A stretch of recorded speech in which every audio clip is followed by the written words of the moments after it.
and class president to this. I want Dr. Phil to change their views on marijuana. The benefits. Before the show, he went missing. He says he's in Mexico and the cops pulled him over. I don't need Dr. Phil. Come here to the show, son. What happens You had a little trouble getting here. when he finally shows? Who pistol whipped you? It was this random dude, bro. Came up, he pulled a pistol out. I'm not scared of that. You realize you can get shot. I was handling business, bro. What's your business, bro?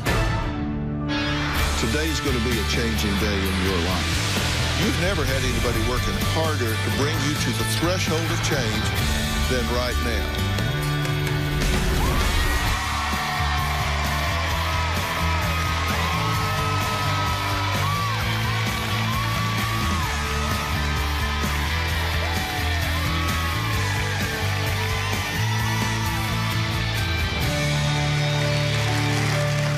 When our team arrived to interview our guest, Crystal, she was in a panic because her 17-year-old son, Dominique, had run off with his grandmother's car, and, well, he was just missing. Take a look.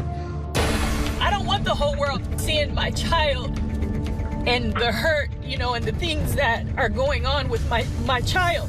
I'm not one of those people who likes to have a lot of attention. All the things I've ever done in my life, I've always done them under wraps. Most people don't even know that I have a doctorate. Most people don't know that I have a sober living home. He's my baby, but I don't know what to do when I can't find him. And it's been going on 6 hours now, and I can't find him, and I can't force him to come home. Well, Dominique kept my crew waiting all day. He told producers on 16 different occasions that he would be back soon after taking his grandmother Carla's car to get a haircut. Well, his family scoured the streets of his hometown to track down this young man. He was supposed to go and get his hair cut. He left about at 8:40, and he was supposed to be back before you got here. I let him use my car. Just concerned that something more has happened. You know, he was robbed just a couple of days ago. I don't know what's going on. I've called him at least 20 times. I've texted him at least 10 times. I've driven to barbershops in the neighborhood trying to find my mom's car, and I haven't received anything, no response. So at this point, I'm just worried. So no sign of him yet? Nope, no sign of him yet. Doggone it. He doesn't have any problem at all with just wasting people's time. It's almost 3 o'clock and he's still not here. Now we put the car stolen. I'm coming home right now.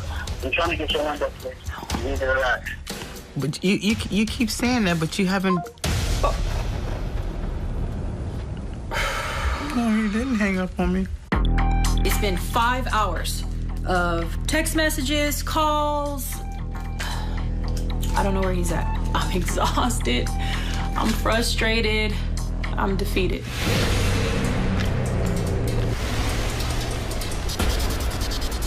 I'm gonna have to literally drive up and down streets to see if I see my mom's truck. It is my worst nightmare.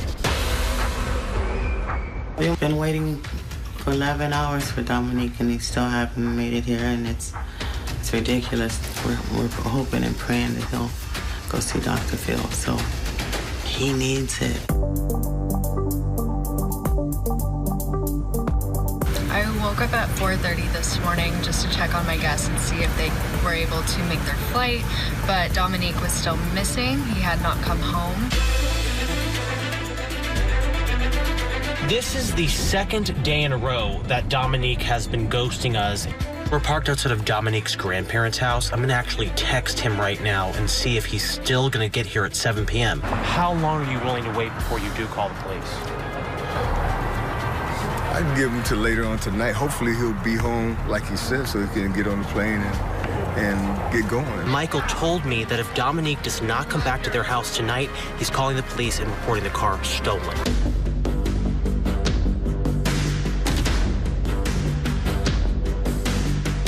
Hey, Mama, I just gave the police a back, so he's safe. I'm coming home right now. So I just gave them that, and they let me go. They gave me a warrant to cross the border, so I'm crossing right now. Are you kidding me right now? How soon before you'll get to your grandma's? Like 3 hours. Dr. Phil, I don't need Dr. Phil anymore. You don't need Dr. Phil anymore. All right. Well, that's what we're here for, son, is to try to get you some help. We want you to come here to the show, son.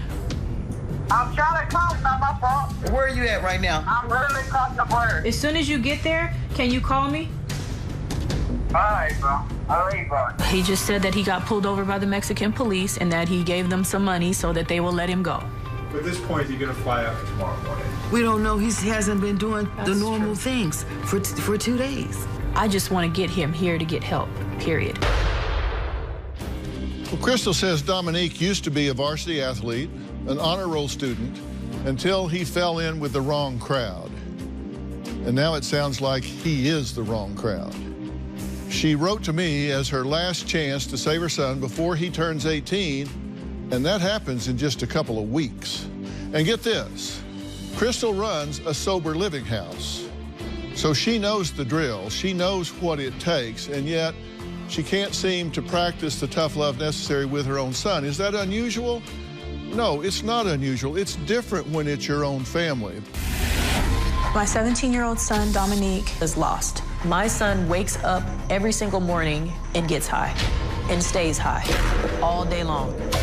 It has changed his life. If he does not have marijuana, he uses the vape as a substitute. My son tells me all the time, Mom, I'm a pothead, get used to it. As far as I know, he's small-time dealing marijuana. My son was an amazing kid growing up. I raised him in the church. He has a beautiful singing voice. His grades, principals list, 8th grade class president, an amazing basketball player. He's been blessed with so many talents. He's squandering them away. When he was young, he thought weed was dumb, and now he can't live without it. He dropped out of high school his junior year. My son would talk back. He would be very nasty. Bro, I'm not taking the trash out. He was so confrontational. I have younger children at the house as well, and it was just a horrible influence. 8 months ago, I had to have him move with my mom because it was just too much. Dominique's confused and manipulative. He talks back, he's rude. You tell him not to go somewhere, he does just the opposite. He breaks every rule that you put down. He just pushes your button. My son is hanging around with dangerous people. A couple of days ago, my son was robbed and pistol whipped. He had a gash right above his eyebrow, blood just pouring out of his face. My feeling is that it was probably a drug deal that went wrong. I am extremely worried about my son being killed on these streets. If Dominique doesn't turn his life around, then he's gonna end up dead or in prison. I don't want to see my son dead. Okay, it's good to meet you guys. You're very concerned, right? Yes, sir. Yes, absolutely. Pretty much from the time he wakes up until the time he crashes, he's high. Exactly. We don't know what to do with him. Now, we had trouble getting him here. Yes, and I want to talk about how you guys reacted to that.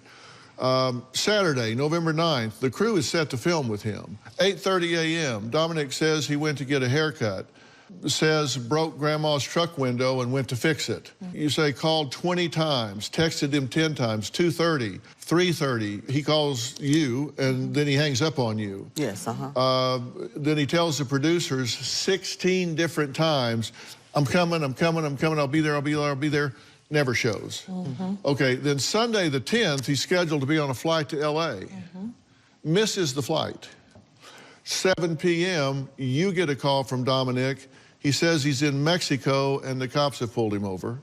But what I want you to listen to is the reaction that you have, the tone with which you engage. Let's listen. Hey, Mama, I just gave the police a stack, so we stay. I'm coming home right now. So I just gave them that, and they let me go. They gave me a warrant to cross the border, so I'm crossing right now. Are you kidding me right now? How soon before you'll get to your grandma's? Like 3 hours.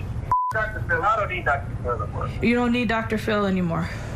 All right. Well, that's what we're here for, son, is to try to get you some help. We want you to come here to the show, son. I'm trying to come. It's not my fault. Where are you at right now? I'm literally crossing the border. As soon as you get there, can you call me? All right, bro. I'll leave, bro. I just feel like at that point, my objective was to get him here. But there's a point at which you need to say, you need to man up and do what you say you're going to do. Coming up, Crystal's son Dominic says he smokes roughly all day and says he has no plans to stop. We're going to meet him and talk about that next.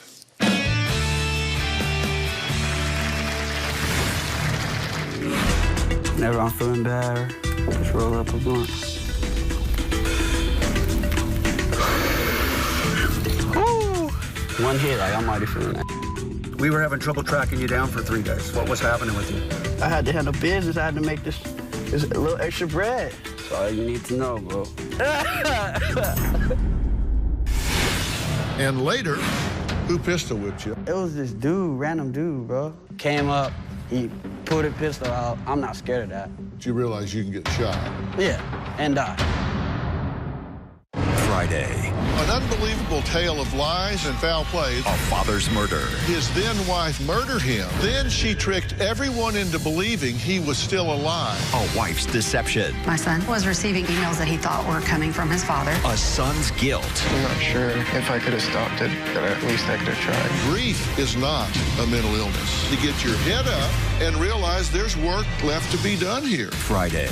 Then on Monday, if her husband doesn't address his OCD. He can't shower. He can't brush his teeth. You say he doesn't have time. He has no job. He has no responsibility, but he has no time to take a shower.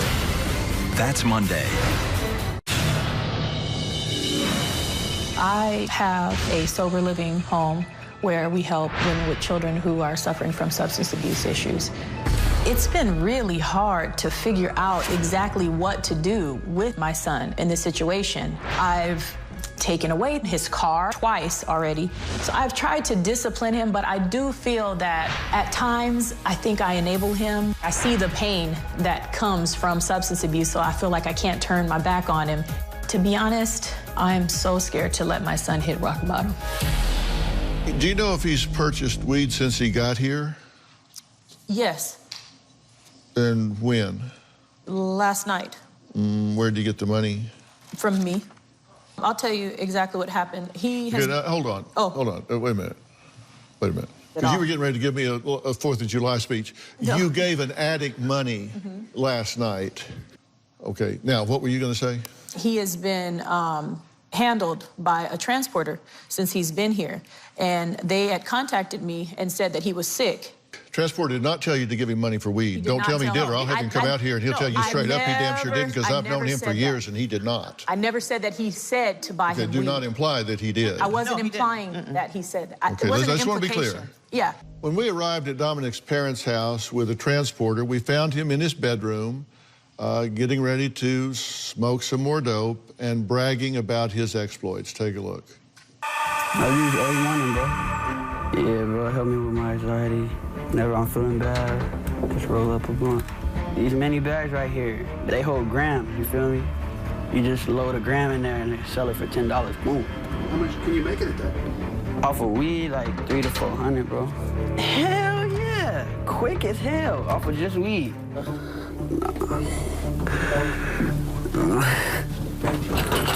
I'm just getting the matches out the car. I'm smoking in the car like a... Whose car is that? It's my grandma's shit. She doesn't mind. And she picked me up and I'll be blowing in the car.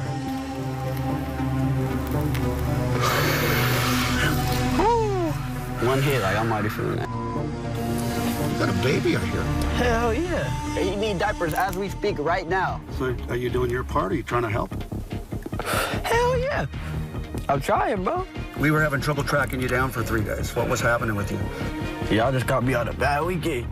One of the most busiest weekends, the most important weekends. I had to handle business. I had to make this a little extra bread. That's all you need to know, bro. Pistol with me, bro. If I had my gun, I would have just aired the whole out, but I have my gun. Dr. Phil need to talk to my grandma about letting me smoke in the garage. I want Dr. Phil to change their views on marijuana, how it's used, the effects, the benefits, everything, bro. So basically what I got is this pill, bro. And I got a lot of these, bro. All right? And, you know, I'm gonna just take it out the bag. The Mexicans got it for me, bro. They got me about 1,000 of these, bro. You hear me? Bro, I got stopped by 2 border patrols. The car smell like weed, bro. Everything, bro. All the pills was in my hoodie. Dominique, ready to go? Yeah. All right, let's hit it. Come on. Yes, sir, of course. Okay, well, you had a little trouble getting here. Yeah. What was the problem? I was handling business, bro. Well, what's your business, bro? I sell drugs. You sell drugs? Hell yeah. On a big day, what kind of business do you do? How much money can you make on a really big day? On a good day, from weed or just like? All of it. Damn, you can make $500 to $1,000 a day, bro. Easily. Yeah. And you do that on a fairly regular basis, bro. Right? Yeah. Your customers are just on the street, just people that you know. Well, yeah, usually I don't sell to nobody I don't know, you feel me? It could be people that are your age that you run with, or it could be people that they know, or they're big brothers or whatever. So, I mean, just people that are in your circle, though. Yeah. And where do you get your supply? Well, just from, you feel me, some people that's close to me. You said you were just in Mexico. You got pills in Mexico? Yeah, I got all types of bro. But you got it from Mexico? Yeah, but I ain't even finna speak too much on that, you feel me? Yeah, well, you had it in your hoodie, you said. Yeah, it was in my hoodie, though. They didn't check your hoodie when you Nah, they let me get out the car, and then they put me in a room, and while they searching out the car, everything's in my hoodie. Yeah. All right, we're going to take a break. Coming up, Dominic told something to our transporter that was very revealing. In addition to what he's been revealing so far. We're going to find out what that is next, and I have some questions for his mother. We'll be right back.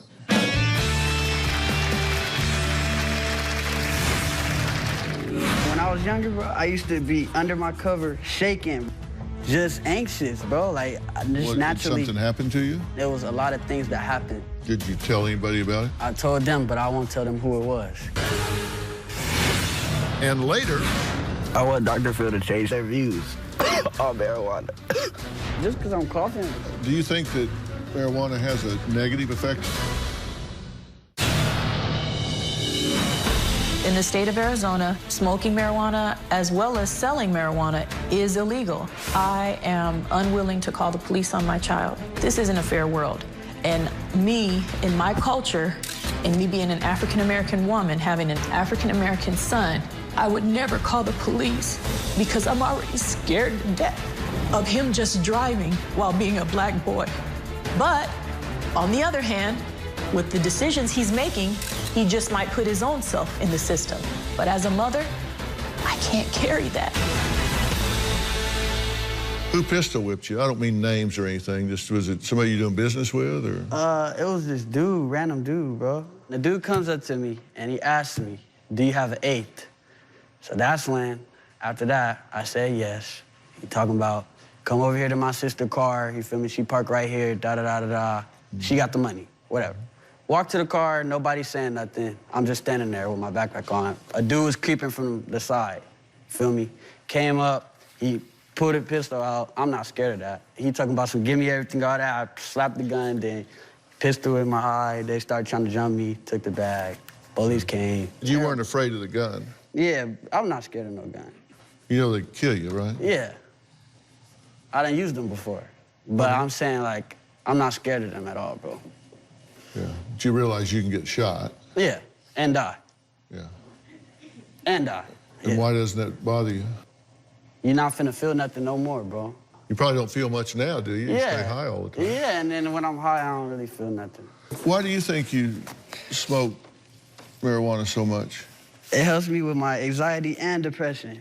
And when I was younger, bro, I used to be under my cover shaking, bro, for no reason, not knowing why I'm shaking, feeling weird feeling. I used to tell my mom, my stomach hurts, my stomach hurts. She used to sit up here and get hella overwhelmed for no reason because she don't know what's wrong with me. You know that when I was younger. Yeah, she used to say, my stomach, my insides hurt. Like, I used to, like, describe, like, my insides hurting. You feel me? All inside. And I used to be shaking, just like right now. If you can see my hands, my hands are shaking. But it's because I have really bad anxiety, like real life. What were you anxious and depressed about when you were growing up? Just anxious, bro. Like, just naturally. Did something happen to you? Yeah, and I done been through a lot of stuff too when I was younger. My parents argued hella, and there was a lot of things that happened, like, that I seen when I was younger with my parents, them being a young relationship. So them fighting in front of you? Hell yeah.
Did you ever get caught up in the middle of it? Hell yeah. A lot. Did they ever get aggressive with you? I mean, I used to get in trouble a lot, and they used to get aggressive with me a lot. Physically? So yeah. Whoopings, all that, bro. Yeah. I'm sorry that happened. Yeah. That's too bad. I don't care, bro. I hate that for you. Now, them used to just whoop me. I don't care. Yeah. And was there anything else that happened in your childhood that made you feel bad? Yeah, bro. Like what? Actually, but I was touched when I was younger, bro. By? An older person. Did you tell anybody about it? I told them, but I won't tell them who it was. You mentioned that he never told me who it was. You never told me who it was. Yeah. And what'd you do when he told you? I tried to talk to him. I tried to get him counseling. I took him to get therapy. Yeah, counseling don't work for me. He doesn't. Weed is my counseling, bro. Marijuana doesn't have a negative effect on school. So what grade are you in? I'm a junior, but I don't go to school.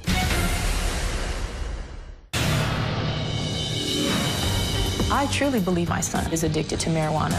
And every time I say that, most people say, you can't get addicted to marijuana. But that is not true. Marijuana is not the way it used to be 20 years ago. The level of THC in marijuana nowadays has hallucinogenic properties. It has a very negative effect on my son. I am so concerned about his brain. I'm sure it's going to have some sort of long-term effect. It's scary.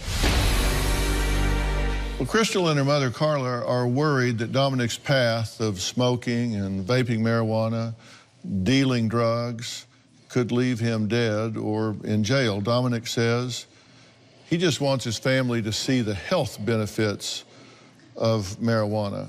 I don't know why you're doing this. Like, I want Dr. Phil to change their views on marijuana, how it's used, the effects, the benefits, everything, bro. Like, just because I'm coughing, like, damn, this strong, bro. Like, yeah. Like, looks very medicinal. Right. Yeah, I'm a cough. Do you think that marijuana has a negative effect on you at all? It has negative effects on everybody. All you got to do is look it up. What kind of negative effects does marijuana have on you, the THC? Like tiredness, maybe, I guess, and maybe the lung effects. So what grade are you in? I'm a junior, but I don't go to school. But the reason why I don't go to school is not because of marijuana. Yeah. The reason why I don't go to school is because I was in classes that was way too hard. So it doesn't have a negative effect on school, but you're not in school. Yeah, and it doesn't have a negative effect on school. Marijuana doesn't have a negative effect on school. I want to introduce somebody to join this conversation right now. This is Dr. Hans Breiter. He is a psychiatrist at Northwestern Medicine in Chicago. He's the director of the Northwestern Medicine Warren Wright Adolescent Center. He was co-senior author of a groundbreaking study in contingency with Harvard that linked casual use of marijuana, not heavy use, just casual use of marijuana, to major brain changes.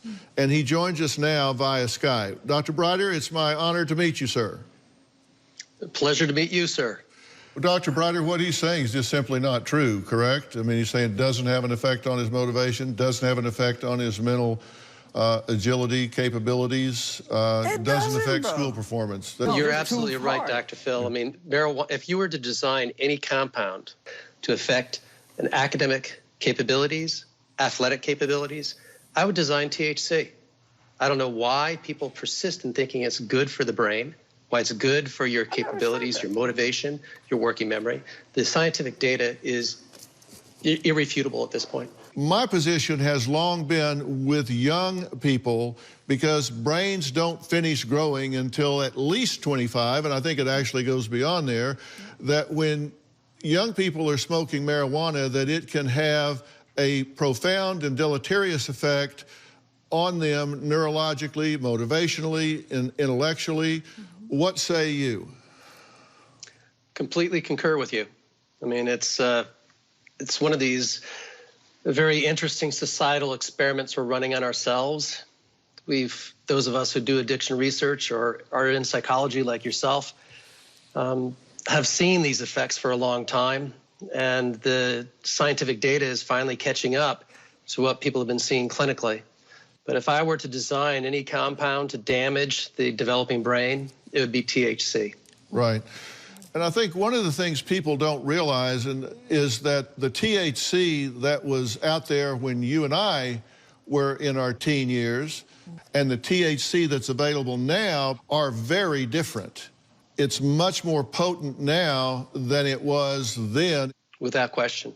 And when we talk about kids smoking dope today, what are the negative effects that you see clinically?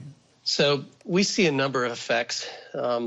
When you think about normal cognition, cannabis has a large number of compounds in it. Only one of them has been seriously studied, namely THC and some of its metabolites.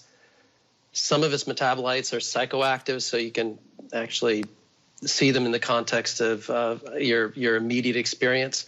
Others are what we may call neuroactive in the context that they have effects on the brain that then have longer-term effects on your performance with working memory and things of that sort.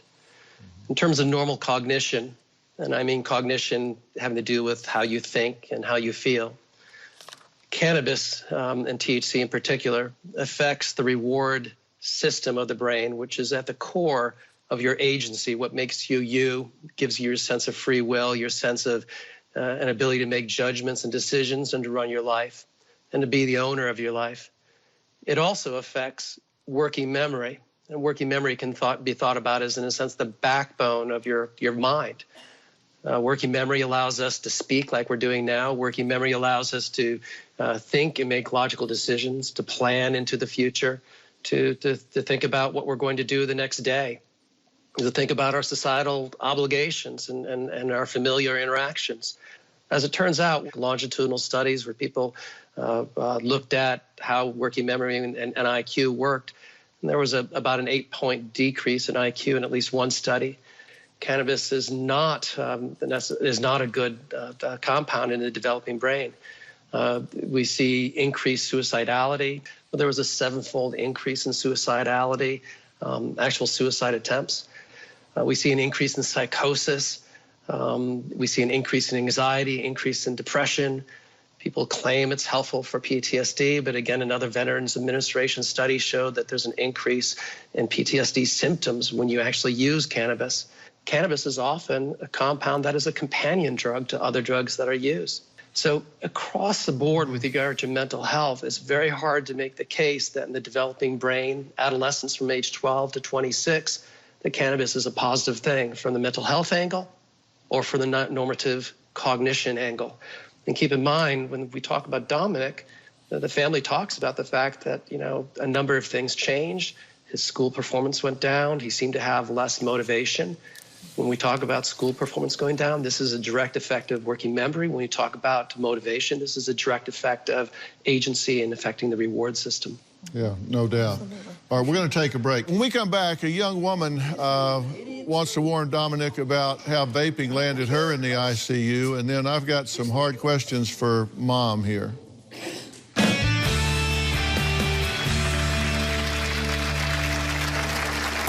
I was vaping every day, every hour. They found out my lungs were collapsing. They put me on oxygen and life support. I was on the ventilator for 3 days. I thought that I was going to die.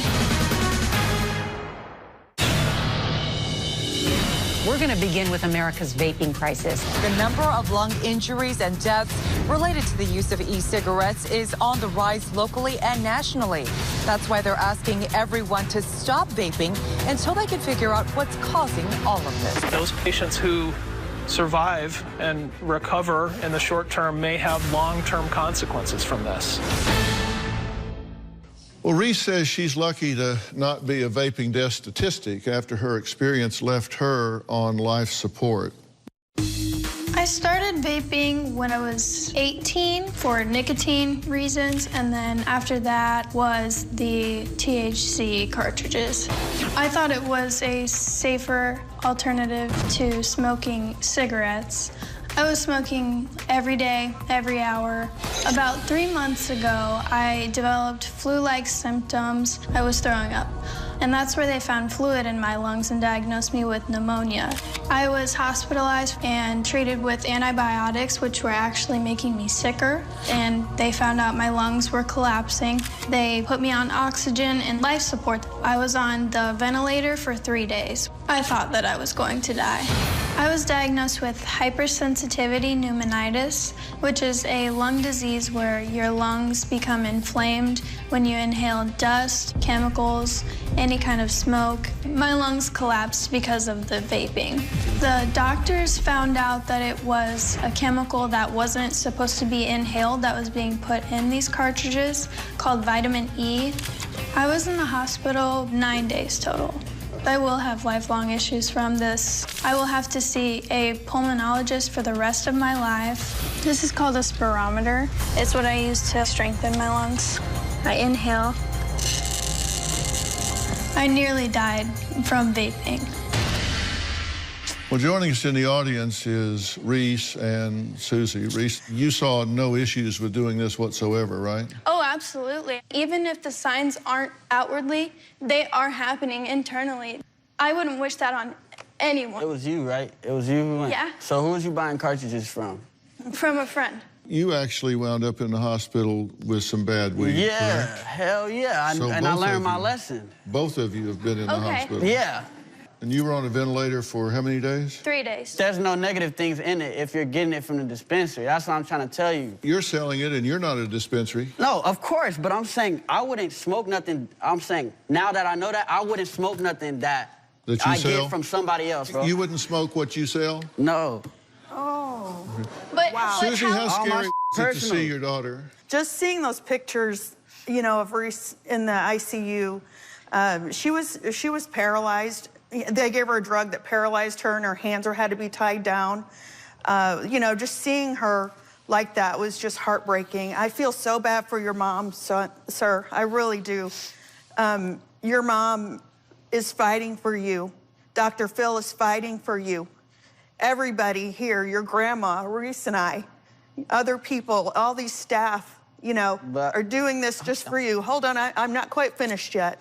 And people, you know, and I get it, you know, there's nothing that I can say that's going to convince you otherwise, but just seeing Reese almost dying in the hospital was so hard on our whole family. Y'all buying dank vapes for $15. You're not here to Don't give $20, advice, bro. trust me. We'll be right back.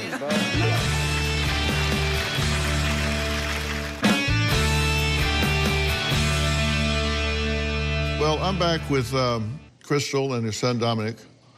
Carla, grandmother, is here. Reese, thank you so much for this cautionary tale. Susie, I'm sorry you had to see what you did when she was in that situation. I have a question for you. It's really one question. Your mother has asked for my advice, and my advice to her is that she arrange for and precipitate you going into a very serious dual diagnosis treatment program to help you get off of this dependency you have on marijuana and deal with some of the psychological issues that have been left unattended to throughout your life. And joining us is James McManus. He's the owner and founder of Family First, which is a residential treatment program that's really designed to help adolescents that are struggling with a range of emotional, substance, and processing disorders that we've been talking about neurologically. They also deal with gaming addictions, which is a really interesting resource. But James, we're talking here about substance and some of the comorbidity that goes along with it from some unresolved issues from him growing up. You could help this young man, correct? Some of the things that he's just revealed here on stage, I think takes a ton of courage. And Dominique, I want to commend you for that.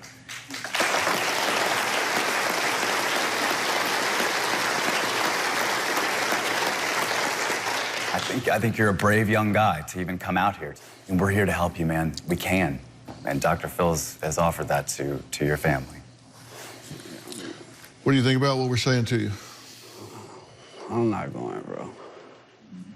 I'm not going. I don't need to go. I don't want to be sober. Okay. I predicted that. Here's the thing. I'm going to go move in with my boys, bro. That's what I'm going to do. Here's the thing. Shout out my boys. You're in a position where you can compel him to go. And my advice to you is that you do exactly that. If I were you, I would get the help. Are you prepared to do what you have to do?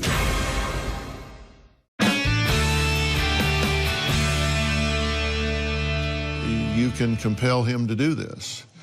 And if he still resists that and doesn't want to do it, then I would tell you that it's time to let him go to jail.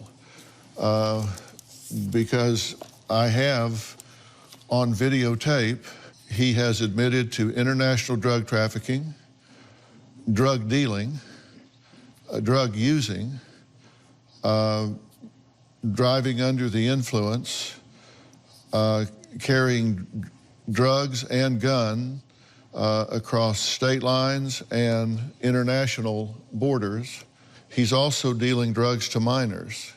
which he's confessed to on tape, and I was very careful to ask him all of those questions. And he was very cooperative in confessing to 8 or 9 felonies here. If I were you, I would get the help. And if you don't get the help, then it's time for him to be accountable, and you know that. Are you prepared to do what you have to do? This is the moment. This is the threshold. And this is what we're here for. So thank you. And yes, thank you so much. All right. Well, Michael, I'm going to let you and James and this family go backstage, and you guys can talk back there. Thank you. Thank you so much.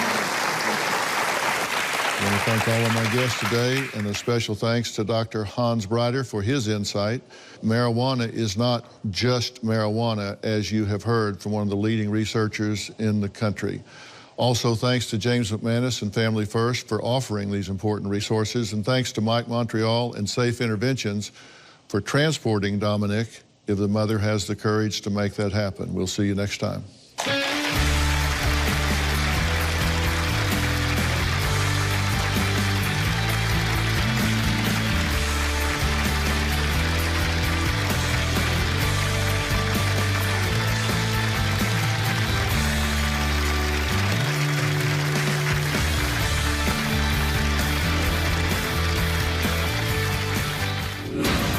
So what they've decided is to send you to Family First. That program's in Florida. It's just outside of Miami. We're going to be leaving here and basically get